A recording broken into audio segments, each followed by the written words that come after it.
Hello, and welcome to A Word of Hope. I'm Brother Joe Trout, coming to you for Friday of the second week in Easter. And today's first reading from the Acts of the Apostles gives us an interesting twist on the story between the apostles and the Sanhedrin that is causing them lots of difficulty and impeding their work, wants them to stop. We have a member of the council who stands up sort of on their behalf. Gamaliel advocates that, if the work of the disciples, these followers of Jesus, is not from God, it's going to fizzle out. It won't last. Plenty of other false prophets and others have come, and they had a following for a bit, but they died. Things passed away. Didn't work, right? On the other hand, if it is from God, you might find yourself opposing God, which one conceivably does not want to do. Okay. Now, what's fascinating here is there's a certain wisdom to it that I'm sure you've noticed in your life at this point, that movements come and go.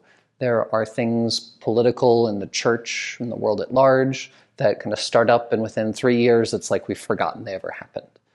You might have noticed within your children, your family, your friends, things that they desire and that they insist, like, this is going to be my next big interest or hobby or job, and it just kind of fizzles away, right? Lots of things that are not a part of the great providence of God, things that are just of human origin, die off. And we really shouldn't get that stressed about them. We shouldn't let them consume us. Don't worry about the things that are going to die, the things that will pass away. But the reverse side of Gamaliel's argument is a bit lacking, right? You don't want to oppose God. He doesn't say a word about, well, if this is God's work, we should join it. We should consider following after it. It's just not being opposed. It's like a moral system that says, well, just don't sin. Where is the good? Where is the thing that you're actually pursuing?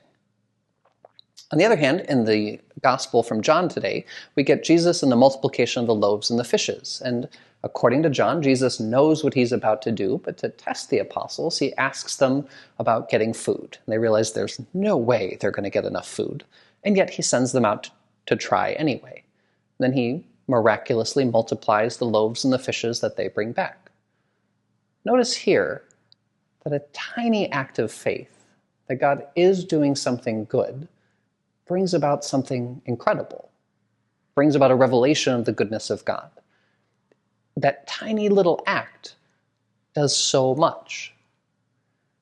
This is the difference between just not getting in God's way and allowing God to work in the smallest of ways in our lives.